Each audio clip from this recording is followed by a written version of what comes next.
prasidėjus pilnos apimties karui Ukrainoje, supratome, kad kariai mūšio lauke patiria neįmanomus išgyvenimus. Tai jeigu taip iš to konsumerinio, iš to galutinio vartotojo, tai iš esmės mes norėtumėm padėti 100 milijonų žmonių sumažinti stresą, pagerinti miego kokybę ir mes realiai bandome susiformuoti tokią kaip kategoriją stress resilience, tai streso atsparumą, kad žmogus suprastų per tą prizmę, kad tu, kaip sakyt, patiri stresą, bet tu gali jį savo kūną treniruoti, kad jis taptų atsparesniu stresui. Tai tokia mūsų šiai dienai yra misija. Galvoju, kad tai buvo toks geras santykis ir gera vieta pabandyti tą technologiją integruoti ir išspręsti būtent karių iššūkius.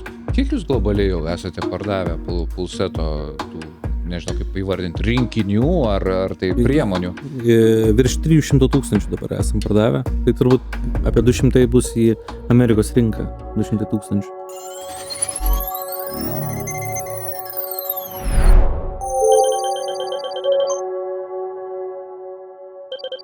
Sveiki visi, sveikinamės dar vienoje tinklalaidėje, kurią organizuoja Scale Wolf.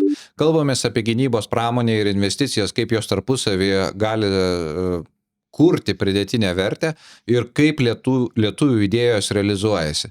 Aš esu Marius Dubnikovas ir atstovauju investuotojus, dirbu sektorėje 25 metus. Edvinai? Sveiki, aš esu Edvinas Kerza, Scale Wolf vadovas ir šiandien su mumis vienas iš Pulseto įkūrėjų. Povilas Sabliauskas, tai jo vienas iš Pulseto įkūrėjų, jo šitą Pulsetą kūrėm 5 metus realiai. Tik ar net 5 metus? Čia kaip pažiūrėsi, startupė tai jau yra turbūt kaip tais vidurio amžiaus etapas, bet šiaip iš tikrųjų labai greitas laikas praeina, labai įdomu, labai daug visko pamatai ir iš tikrųjų ta kelionė yra tokia, šiaip aš sakyčiau, unikali. Tikrai labai daug mes esam jau padarę, bet dar galimybių yra labai daug. Aš galvojau, kad bus vidurio amžiaus ir bus žodis krizė, bet kaip neišgirdau. Bet grįžtant prie mūsų temos, Pulseto man asmeniškai asocijuojasi vis tik tai su civilinė pramonė, ne gynybos pramonė. Kaip jūs randate save būtent šiame gynybos klausime? Tai mes, kai kūrėme Pulseto pačioj pradžioje, mes supratome, mes turėjom 3 kryptis, tai yra medical, military ir consumer. Bet kai mes sukūrėme Pulseto, tai military, ta kariuomenės pramonė buvo tabu. Tai dieną, jeigu tu gauni realiai investiciją iš consumer kažkokio fondo, tai ir po to pasimtum investiciją iš karo pramonės, tai realiai tas pats būtų kaip gambling, tai lošimų pramonė. Tai tiesiog buvo toks dalykas, iš ko mes negalėjome imti pinigų, bet mes supratome, kad mes turim daug pritaikomumo, tai realiai mes galim, teoriškai galim, aš taip galbūt pasakyčiau, sumažinti tą posttraumatinį streso sindromą, tai tą PTSD, TBI, nes yra tyrimų kitų įmonių padarytų, tai mes matėm šitą vietą kaip galima, bet tai dienai prieš 5 metus nebuvo tokios vietos, bet galų gale, kai prasidėjo karas, tai mes supratome, kad mes turim pritaikomumą, mūsų tikslas buvo, dėl ko mes pas Scale Wolf atėjom, tai kad gauti pinigų, realiai sukurti produktą, kuris galėtų tarnauti žmonėm, kurie yra, sakykime, karo nuskriausti, kad jie galėtų susimažinti savo streso lygį. Tačiau šiai dienai dar to nesam sukūrę, nes iš tikrųjų Europoje yra ten tam tikrų problemų, nes neaišku, kas iš tikrųjų pirkėjas būna. Gerai. Aš manau, kad klauso mumis žmonės, kurie taip pat ieško savo idėjų, kurias galėtų realizuoti, arba turi idėjas, kurias realizuoti. Ir man vis laiką kyla klausimas, norint užduoti sėkmingam startuoliui, kiek idėjų jūs turėjote iki Pulseto, ar tai buvo pirmas ir sėkmingas šūvis? Ne.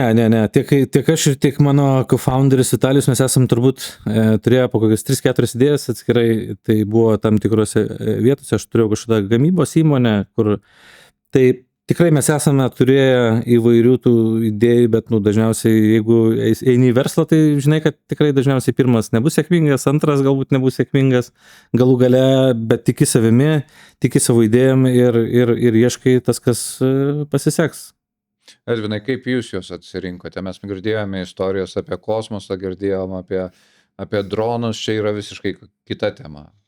Kita tema ir, net sakyčiau, tokia mum labai liūdnai rimta, nes prasidėjus pilnos apimties karui Ukrainoje, supratome, kad kariai mūšio lauke patiria, neįmanomus išgyvenimus, ar ne? Dažnai išeina 10, grįžta 2, grįžta sužaloti, reikia atsistatyti. Ukrainos patirtis rodo, kad atsistatinėja jie ten, kur gali, normalių sąlygų nėra, iš savo algos ten dar kažką nuomojasi, negali užmigti, tai tokiu būdu negali pailsėti, vėl gauna užduotį, eina į mūšio lauką, nėra susikaupę ir supratome, kad dažnai tas karys ne tai, kad yra blogai parengtas, tačiau jam labai sunku susikoncentruoti, jisai daug išgyvena, jam galbūt ta pati galva plyšta ar ne nuo to, kas vyksta fronte.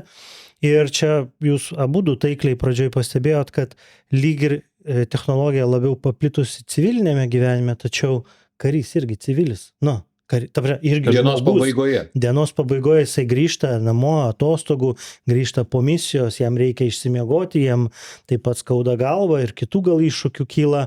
Na ir sakom, hei, komanda, tai pabandykime padėti tiem kariam, juo labiau, kad atvažiuoja kariai gydytis į Lietuvą iš Ukrainos ir ką jie visada akcentuoja, sako, žinot, mums labai svarbu psichologiškai atsistatyti, o jau po to ten sužeidimai ir visi kiti dalykai jau yra antraeiliai dalykai. Tai galvoju, kad tai buvo toks geras santykis ir gera vieta pabandyti tą technologiją integruoti ir išspręsti būtent karių iššūkius.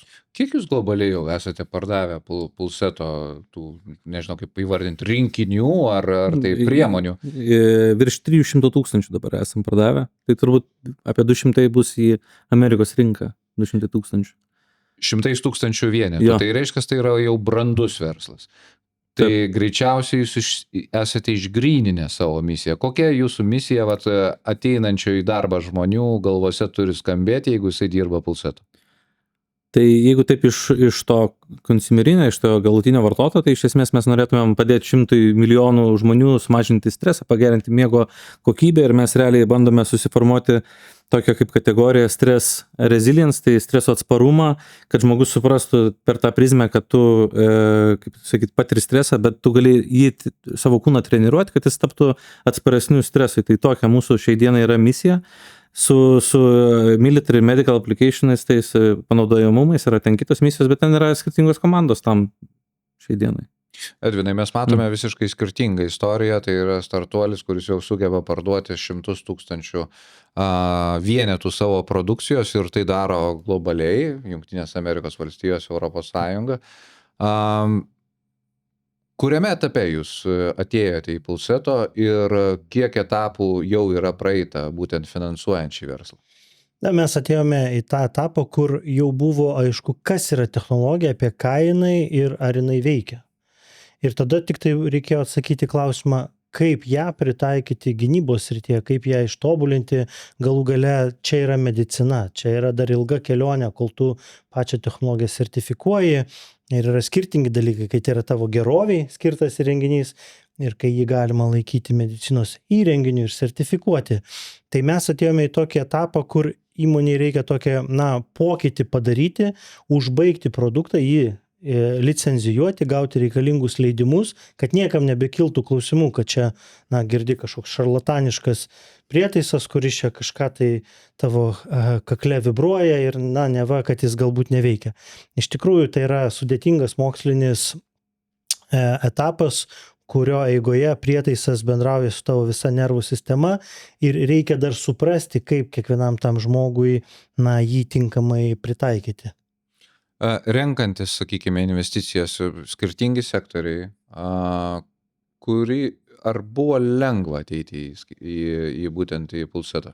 Gal vienas sudėtingesnių mūsų pačių praktikoje atvejų, nes ten, kur yra technologijos visiškai gynybinio pobūdžio ar kariuomenės pobūdžio, kritinės infrastruktūros, ten turim sukaupę tikrai milžinišką patirtį. Medicina, mums kaip fondui irgi buvo didžiulis iššūkis, todėl trečią savo akceleratorių darėm tokį hibridinį ir kaip tik ieškojom ir pasikvietėm daugiau startuolių, kurie galėtų medicinos srityje išspręsti vieną arba kitą gynybos kariuomenės problemą. Tai tuo pačiu irgi įgijome labai naudingų žinių ir patirties ir kartu su savo startuoliais ir mokomės. Išėjimo taškas. Arti? Toli? Na jau praeitų metų rezultatai, jūs pakalbėjote apie kiekius, bet vienas iš pagrindinių matyt kriterijų yra revenue, tai yra pardavimo pajamos, kurios siekia 42 milijonus eurų. Jau indikuoja, kad įmonė 3 metus iš eilės auga po 3 kartus, na, o tokį tempą laikant, net nebejoju, kad artimų metų galėsime pakalbėti ir apie potencialų išėjimą. Užduosiu dar vieną klausimą. Kaip jūs matote save dar po 5 metų? Tai aš tai matau, kad mes būsim pirmasis medical wellness srities unikornas Lietuvoje. Čia mūsų yra toks vidinis tikslas, kad būtumėm šitoj vietai. Aišku, yra noras turbūt eksitinti į tam tikrą, ar tai gali būti medicinos sritį, tai yra didžiosios tos kompanijos, kaip visokie Medtronic, Abbott, tai tie, kurie investuoja į šitas sritis, bet mes suprantame, kad mes turime keletą vietų, kur galime susirasti savo tuos strateginius partnerius, kurie mes turėtumėm būti įdomus. Ir mes jau dabar matome, kad kai kuriems mes esam tikrai įdomus, jie tiesiog stebi mūsų tą kelionę per šios etapus, šios metus visus. Ačiū pašnekovom. Iš tiesų turėjome dar vieną tinklalaidę su Scale Wolf, kalbėjome apie dar vieną sėkmės istoriją, ko gero, tą istoriją, kurią žino dauguma Lietuvos gyventojų, arba bent jau tie, kurie matė per televiziją sėkmės istoriją, pritraukiant dar papildomus investuotojus ir papildomą dėmesį. Susimatysime sekančiose tinklalaidėse, kur aptarsime sėkmės istorijas gynybos pramoniai, investicijų pramoniai, kurią būrė Scale Wolf fondas. Iki greito pasimatymo.